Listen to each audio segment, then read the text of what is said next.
இனிய தமிழ் நமது நேயர்களே, அனைவருக்கும் மாலை வணக்கம். இன்று நாம் பார்க்க போவது ஆறாவது சக்தி பீடம்.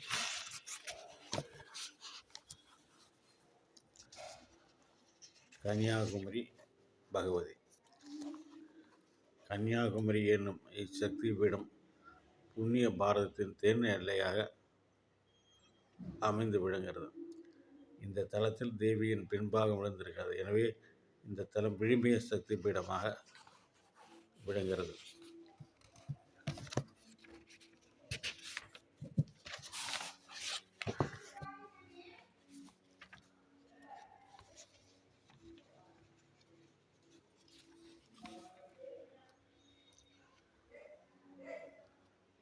குமரி தெய்வமாகிய கோமளம் தவத்திருக்கோலமே நம் கண்முன் தோன்றும். இத்தலத்திலே எழுந்தருளி இருக்கும் அன்னையை பகவதி, கன்னி, குமரி தெய்வம் என்ற பல பெயர்களில் போற்றுகின்றார்கள். நீல திரைக்கடல் ஓரத்திலே நின்று நித்தம் தமம் செய்யும் குமரி எல்லை என்று பாரதியார் அன்னையை போற்றுகின்றார். பாரத பெருநிலம் குறுகி சென்று கூறிய முனையாக அமைந்து விளங்கும் தலமே இந்த குமரி தலமாகும். அரபிக்கடல், இந்தியா மாக்கடல், வங்காளக்கடல் ஆகிய 3 கடலும் சங்கமாகி ஒரு உருவாக நின்று அன்னை பகவதியை தினந்தோறும் ஆராதித்து கொண்டே இருக்கின்றனர். அன்னையின் திருவடியில் பாத பூஜை செய்வது போன்று இந்த முக்கடல்களில் சங்கமிக்கக்கூடிய அலைகள் அன்னையை நோக்கி பணிந்து வருகின்றன. இந்த கண்கொள்ளா காட்சி குமரியிலே நித்தம் காணுகின்ற எழில் காட்சியாகும். திருத்தலத்திலே அன்னை சக்தியானவர் குமரியாக கன்னியாக என்ற காரணத்தால் இத்தலம் கன்னியாகுமரி என்று பெயர் பெற்றது. தென் திசை குமரியோடிய வருவாள் என்ற 50 காப்பியில் ஒன்றான மணிமேகலை குமரி தெய்வத்தை போற்றுகிறது. இமய பெரு பகத்தீரான் குறைத்தவன் குமரி தீர்த்த மதிய வேட்கையின் தர்ம யாத்திரை என தக்கம் என்று பெருங்கதை இலக்கியம் கன்னியாகுமரியை போற்றி போகின்றது. கங்கையாடி வெண், காவிரியாடி வெண், பொங்கு நீர் குமரித்துறை ஆடில் என் என்று அப்பர் பெருமான் தேவாரத்தில் குமரிமுனியில் குறிப்பிடுகிறார். இவையெல்லாம் கன்னியாகுமரியின் பழமை சிறப்பினை உணர்த்தும் சான்றுகளாக விளங்குகின்றன. முன்னொரு காலத்தில் பகன், முகன் என்ற 2 அசுரர்கள் தேவர்கள் மிகுந்த தொல்லை கொடுத்து வந்தார்கள். பலமுறை போரிட்டும் அந்த அசுரர்களை வெல்ல முடியவில்லை. அதன் காரணமாக மிகவும் உறுதிய தேவர்கள் காசியிலே எழுந்தருளியிருக்கும் விஸ்வநாதரிடம் முறையிட்டு மற்ற 2 அசுரர்களையும் அழித்து தங்களை காப்பாற்றும்படி வேண்டினர். கருணைக்கடலாகி விஸ்வநாதர் தேவர்களின் குறைகளை போக்கி திருவுள்ளம் கொண்டு 2 பெண்களை பெற்றார். ஒருத்தி காளி கட்டில் எழுந்தருளி இருக்கும் காளி தேவி, மற்றொருத்தி தெற்கே உள்ள கன்னியாகுமரியாகும். இந்த இருவரும் இறைவனின் கட்டளைப்படி ஏற்று அந்த அசுரர்களை அழைத்து தேவர்கள் நலம் விளைவித்தார்கள். அத்தோடு இல்லாமல் புண்ணிய பாரதத்திற்கு எவ்வித ஆபத்தும் நேராமல் இருந்து தெற்கே குமரியாகவும் வடக்கே காளி தேவியாகவும் காத்தருகின்றனர் என்பது ஐதீகமாகும். எல்லையில் குமரியானவர் தவம் செய்வதற்கு வேறு ஒரு வரலாறு உண்டு.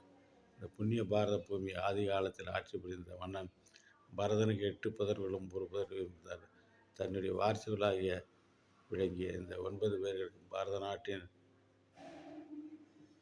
பங்கினை அளித்தான் அந்த பரதன். அவருடைய ஒரே புதல்வி அன்னை குமரி. அந்த புதல்விக்கு அவன் பாலமாக கொடுத்த பகுதி என்று குமரியாகும். அவ்வன்னை குமரி இருந்த ஆண்ட இடமும் இதுவே ஆகும். இந்த குமரியில் இத்தலத்தில் வாழ்ந்தவர்கள் என்பது இந்த வரலாறாக சித்தரித்து வருகின்றது. குமரி என்பதிலே அன்னையான எழுந்தருளிய வரலாற்றையும் நாம் பார்க்க வேண்டும். 3 கடல்களும் கூடுகின்ற அந்த முக்கடல் ஓரத்தில் விளங்கும் பகவதியின் பேரலையை கண்டு தானும் ஆடிய கடவுள் வியப்புற்றார். அன்னை பகவதி எழுந்தருளிக்கும் தலத்திலிருந்து 5 மைல் தூரத்தில் உள்ளது சுசீந்திரமாகும். இந்த சுசீந்திரன் கோயில் கொண்டிருக்கும் தாலுமானிய பெருமாள் அன்னையும்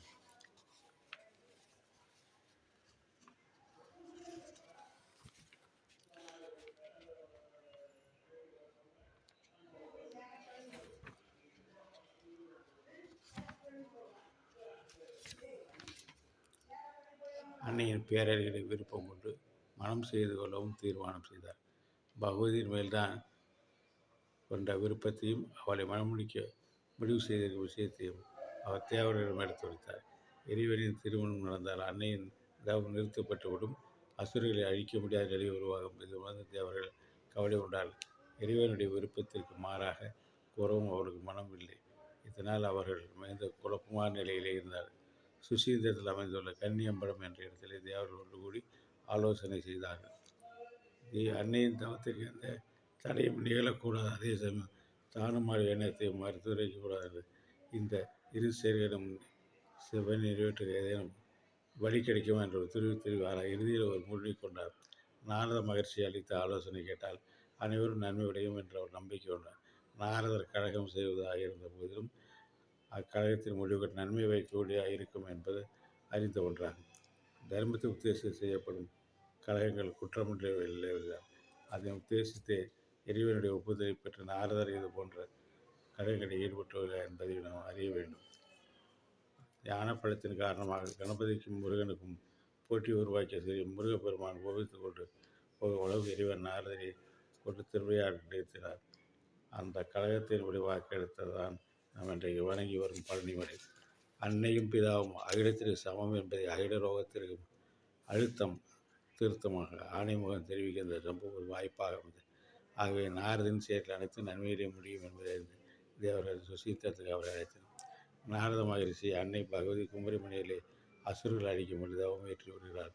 தானும் ஆடவர் அணையை முடிக்க தீர்மானம் செய்துள்ளார். இறைவனுடைய திருமணத்தை நடத்த வேண்டிய கடமை நமக்கு இருக்கிறது. அன்னையின் தவம் தடைப்பட்டால் எங்களுக்கு அசுரர்களால் பெரும் தொல்லைகள் நேரும். அன்னையின் தவமான தடைப்படாமல் இருக்க தாங்கள் தான் ஏதேனும் வழி செய்ய வேண்டும் என்று அவர்கள் வேண்டினர். தேவர்கள் கூறியதெல்லாம் கேட்டுக்கொண்ட நாரத மகர்ஷி இறைவனுடைய திருமணத்தை தாமே ஒன்று நடத்துவதாக கூறினார். ஏதோ ஒரு திட்டத்தில் மனதில் கொண்டே நாரத மகர்ஷி வார்கோர் என்பதை புரிந்து கொண்ட தேவர்கள் அவ்வாறே செய்யுங்கள் என்று கூறினார். நாரதர் தானும் ஆடவரை வணங்கி திருமணத்தை நிறைவேற்ற 2 நிபந்தனைகளை ஏற்றார். தானும் ஆடிய நிபந்தனைகளை கேட்க நாரதர் 2 நிபந்தனைகளையும் கோரத்துள்ளார். முதலாவது நிபந்தனைப்படி கண்ணில்லாத தேங்காய், காம்பில்லாத மாங்காய், நரம்பில்லா வெற்றிலை, தனு இல்லாத கரும்பு, இதழ் இல்லாத மலர் ஆகியவற்றை சேதன பொருளை கொண்டு வர வேண்டும் என்று கூறினார். 2வது நிபந்தனை திருமணம் முகூர்த்தம் சூரிய உதயத்தில் நிகழும் என்பதால் மனமகன் இதற்கும் ஒரு நாளையும் முன்னதாகவே மனவருக்கு வந்துவிட வேண்டும் என்று கூறினார். இந்த நிபந்தனையும் ஏற்று கூறுவதாக கூறி தானுமாடும் ஒப்புதல் அளித்தார். அதன்படி சீதன பரிகளும் வண்டியிலே ஏற்றி அனுப்பி வைத்தார். இடையில் உள்ள 5 மலைகளை கடக்க வேண்டும் என்பதால் நள்ளிரவுகளிலே பிரயாணத்தை சொன்னார். தானுமாட புறப்பட்டு விட்டதை அறிந்தனால் உடனே சேவல் உருவாக மாறி கொக்குரவு என்று அறிவித்தார். சேவல் கூற்றிய தானுமாடம் பொழுது விடியும் நேரமாகிவிட்டதை நினைத்தார். சூரியன் விடியும் நேரமாகிவிட்டதை நினைத்தார். சூரிய உதயாதி நாளைக்கு முன்னதாக மனவழிக்கு வந்துவிட வேண்டும் என்று அவர்கள் நிபந்தனை செயல்படுத்த முடியாமையே என்ன தொடர்ந்து சென்றால் அவமானத்தின் முன்பதாக அவர் வந்த வழியை திரும்பிவிட்டார். நாம் நிமிர்ந்து வழங்கிவிட்டோம் என்று அறிந்து கொண்ட தானுமார் திரும்பவும் சுசீந்திர அவர் அங்கு சேவலுக்கு கேட்ட திரும்பியிடமே இன்று வழுக்குப்பாறை என்று அழைக்கி வருகிறது. சூரிய உதயத்திற்கு முன்பு ஒரு நாளைக்கு முன்னர் தான் செல்ல முடியாமல் வழுகியது அந்த வழுக்குப்பாறை என்று அழைக்கப்படுகிறது. சுசீந்திர கிழக்கிய ஒருமை தூரத்தில் அந்த வழுக்குப்பாறை இன்றும் இருக்கிறது. சேவலாக மாறிக்கூடிய நாரதர் தானுமானவரை திரும்பி போவதாக செய்வது நிமித்தத்தில் அந்த பாறையின் சேவலின் காலத்தரும் தானுமாரும் திருத்தறி பதிந்துள்ளனர் என்று கூறுவார்கள். தானுமாறு திரும்ப தடைப்பட்ட காரணத்தால் அன்னை பகவதியின் தவமான தொடர்ந்து அவர்களின் வடிவுக்கு வழிவகுத்தது. நாரதரின் சூழ்ச்சி நன்மையில் முடிந்தது. தேவர்கள் ஆறுதல் என திருமானவர் அனுப்பியிருந்தது. அதெல்லாம் சீதன பொருட்களை அப்போன் மணி நெல் எல்லாம்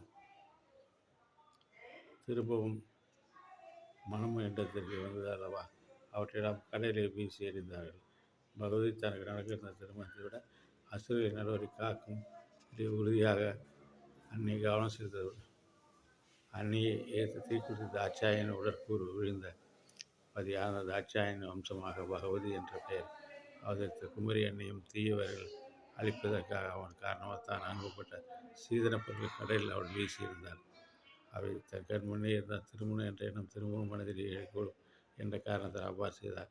வீசியிருந்த சீதன பொருட்களை குமரிமுனியின் பருவ நிறமுள்ள மணர்களாகவும் பல குன்றுகளாகவும் பரவி கிடக்கின்றன என்பது மற்றும் ஒரு வரலாறாகும்.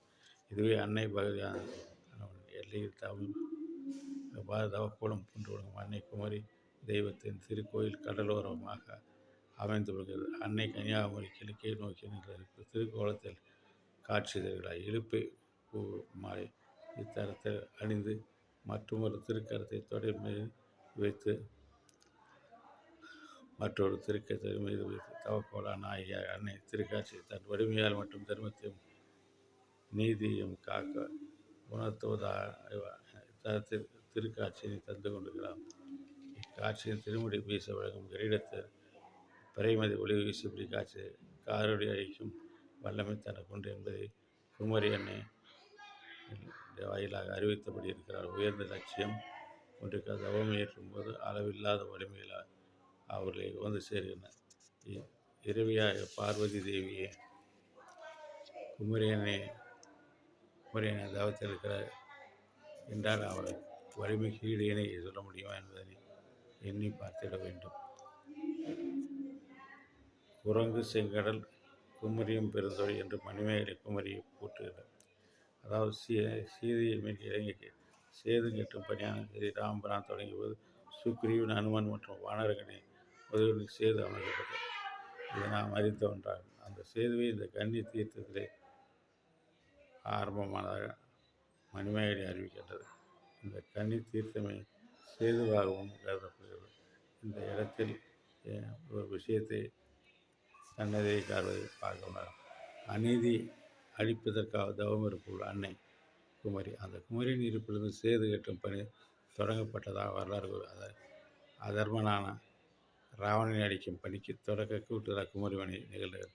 திருவொழியிலே காவல் அரணாக குமரி அன்னை திகழ்கிறார் என்பதற்கு தகுந்த சான்றாக இந்த கன்னி தீர்த்தம் வழங்கி வருகிறது.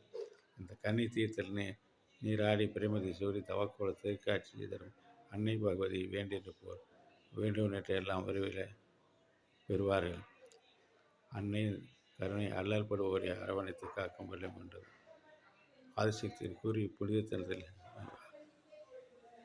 கருணை அல்லல்படுவோர் அரவணைத்து காக்கும் வல்லம் ஆதிசக்தியின் கூறு இப்புனித தலத்திலே ஆலயமாக இடந்துள்ளது.